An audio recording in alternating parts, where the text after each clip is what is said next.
And it is going to be CLG versus alternate. As we head on to the Rift, it is going to be, as Jat said, alternate on the blue side. CLG coming in with what may look like that long extended game comp. They're staying away from the fights, and they're going to do it their way as usual. Yeah, but first things first, we can't get to the late game yet. We got the laning phase. And this will be... Do we have to? Do we have to? We have to. All right. That's what Double Lift actually tailors most of his AD carry and support picks about. So many teams nowadays do the 1v2 almost exclusively. But CLG actually likes to force 2v2s as much as possible because Double Lift and Afromu really love laning against two other people, and they don't necessarily play the tower dive game as much as other teams. Looks like we are going to get the regular matchups in the lanes. He's changing guns. He's absolutely changing guns, making sure his Q works. You have to. Talking to the players a lot. When we were on the analyst desk sometimes in EU and somebody would try to flash the bottom brush wall, I'd say, you know what, Pake, I can't flash that wall. And he's like, we actually joined the game and put on summoner cooldowns and whatnot and flash that at least 3 times before starting. So the little things these guys do to get themselves ready to actually get into the game, which is the reason they usually don't flash face first into the wall. Usually not in the first few minutes either, unless it's St. Vicious at blue buff. Confirmed on stream. Yeah. So right now, this is an incredibly defensive level 1. Maybe we could have expected CLG to get a little bit aggressive because Afromu does control Thresh, but they're just not willing to go into that type of danger. And this is an extremely cute strategy right here by Alternate. They're trying to get a surprise kill onto CLG. You can see Kevin has brought Teleport on Mundo, so they're hoping that Double Lift and Afromu get a little bit too close to the sun and they can kill them with 3 people. J-Ree on Leona, I'm guessing, he hasn't skilled up anything yet, is going to go for his stun on Leona, probably his Q, and maybe lock someone down. This is going to be tense. They're not coming from the direction that Alternate wants them to, but maybe they can still pull them off. Are they going to get antsy and stay in the bush? I feel like this is 25 levels ago and you're just starting to play the game, and it's a good idea to stack the bottom brush. Is Afro going to look at it? Oh, there's Kevin coming out. Afromu's going to be the first hit. They flash, they stun. Afromu's down to 250 HP. First blood going over to Cretan. And he played him the wrong way as well. If Afro could have flashed immediately as he saw the Mundo, it may have saved his life, but because Leona got that Q stun off, the bush trick worked. Welcome to America there. Battle of the Atlantic, and they get the ambush attack to start it off here, coming out of the bottom brush. Moving up to the top lane. Kevin gets the assist on that, so it's actually just going to give him 3 minutes of vision. He really buys a ward and some potions for himself, so he's got a bit of safety. But we've seen the Mundo Shiv, the Mundo Tanky Bruiser top lane. We'll come back to him later. And one thing we have to keep in mind, now that we are on the 3.14 patch, that first blood, since it was so early on in the game, is worth less gold. So typically a first blood would be 400 gold for someone, but since it was pretty much at 2 minutes, he only got about 260 gold for that, so 40% less. Not as bad as it would have been in days past for CLG. See how they decide to continue and play this bottom lane. Looks like they're going to keep it pressed up to the turret. They don't want to take it just yet. That mid lane is going to see Kerp and both Link trying to go back and forth. Whether they fight each other or not is their forte. But I believe the roam's going to be happening towards that 6 as Dexter that was great timing, making his way down. Cretan coming in. Oh my God! J-Ree walks in front of the hook, puts himself up in the fire. Can he get himself out? J-Ree looking to get out of this when it's level 2s to 1 or 2 level 3s, and that extra ability, not what they needed. They got the auto attack. So a lot of things worked right for CLG there. There was actually a ward in the river for Alternate that died as Dexter walked through it. But it was a smart lane to gank because they knew J-Ree had already flashed in order to get the first kill. And since this kill was at 4 minutes, CLG actually got full gold out of that one and evened it out. We go 4 minutes in. Both teams now know that if blood is taken, it needs to be drawn back, and CLG acts on that immediately. Nobody's really gone back to too much in the spending area. Cretan just picking up that ruby crystal, and they're even in gold in that lane as well. Nobody really grabbing the lead. The support only gained off of that. No, we're just trying to see some counter jungling from RNA. Shyvana has nowhere near the early game pressure that Elise does. For the most part, RNA is just going to try and deny his jungle right here to almost punish Dexter for ganking, as long as RNA can escape alive, as he's just recalling inside CLG's jungle. They definitely know the positioning now. Dexter, he has to be careful. Oh, he knows those just got taken. He's not communicating it with the team, but that's Dexter, as you saw in the video. Filtering in the information, he knows where he has to go now. He makes sure that area is actually clear first and may just go ahead and stick top lane to not waste time. Yeah, well, they also know Kevin has no combat summoners up there because he's brought the teleport, and this is yet another gank coming in from Dexter. He might actually expect Shyvana to be near, since he saw Shyvana clear out the double golems were gone. It's like, well, maybe he's trying to gank after that and he's looking for a counter gank. But as we saw in the video, Dexter's the one who likes to gank first. This is more of a counter gank for him. He knows he had that little bit of time to play with. He is hanging out quite a bit, though. Kevin, very patient, not even wanting to try and trade. He knows what the result will be, and it's just a back and forth. Dexter's just that much closer. Oh, very nicely played. He actually placed it really within the minion, so it wasn't even a problem. Yeah, he smelled something was up. There was a reason Yen was so close to a giant minion wave, and it's because he was trying to initiate a trade. That's why Kevin decided to ward the brush and get away safely. Almost telling the lane, reading it like a book by the minions. Still looks like Dexter will stay out. He knows he missed too much, so he's going to keep farming his own jungle. Arnea has only gained 10 CS off of this, but he is missing that assist that Dexter was able to find on that gank in the bottom lane.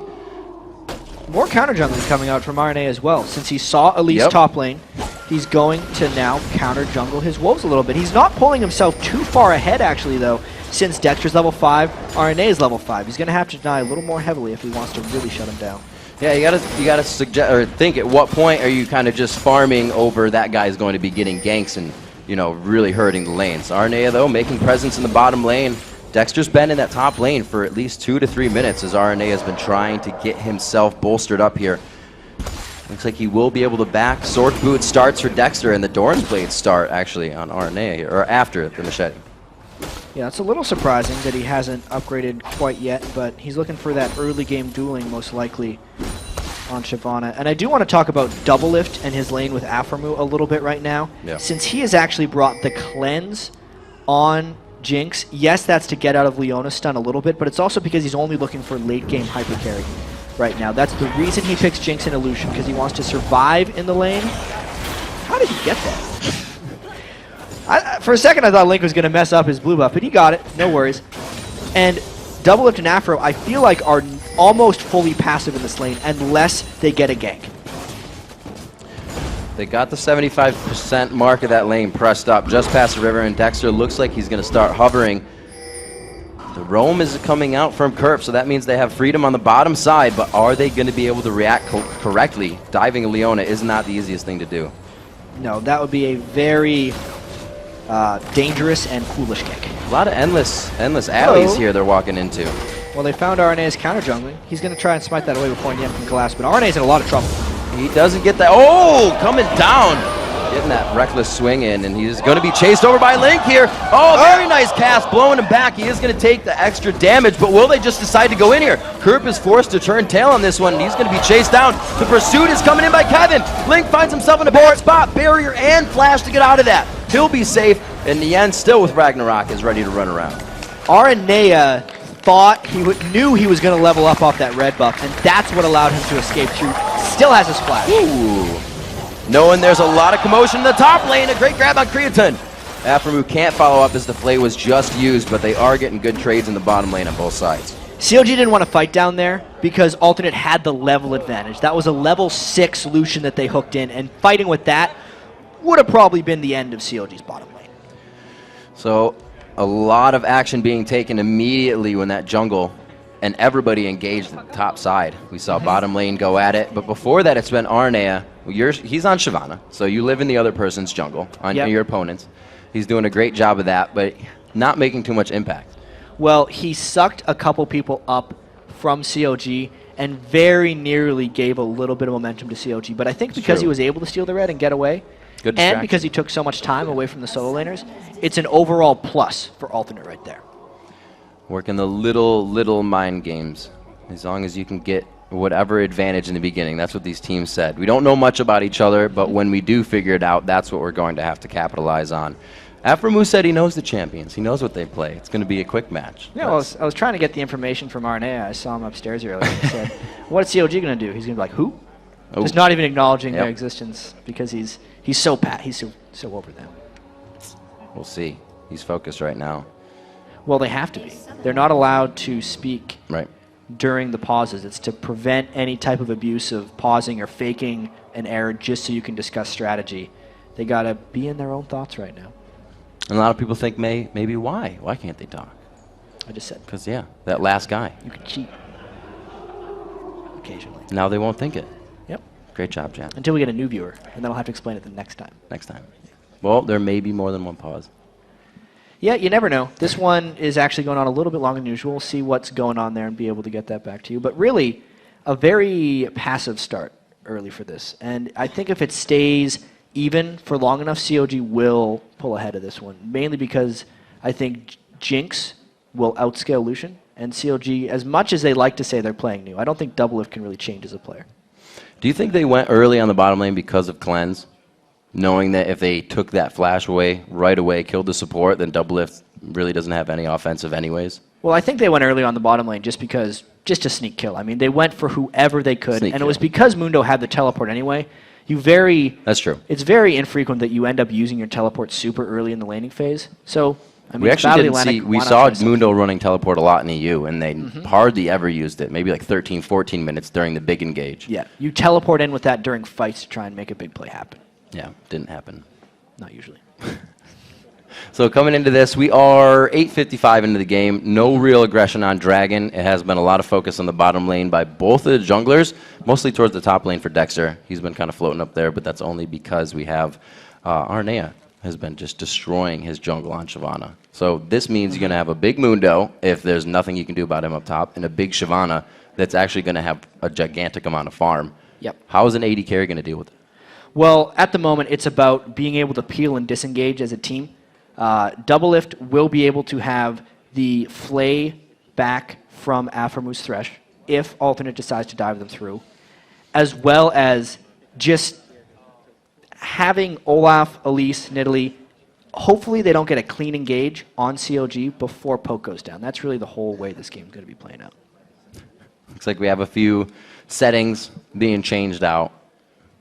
These guys. Yeah, I heard Creaton is just setting some stuff up at the moment. Something malfunctioned, and he's going to have to work that around. Get it fixed. So this Battle of the Atlantic matchup does equal for 1 point. The matches were 1-2, and then it's going to go 1-2-3 as we finish up the next ones of the next. It does go of 1-2-3. these. Yes. the Yeah, next so ones do. fourth and fifth place in the LCS standings get a 1 point match. Yep. Se- Yep. Second and third are both worth 2 points, and then first place, the almighty, chunk is of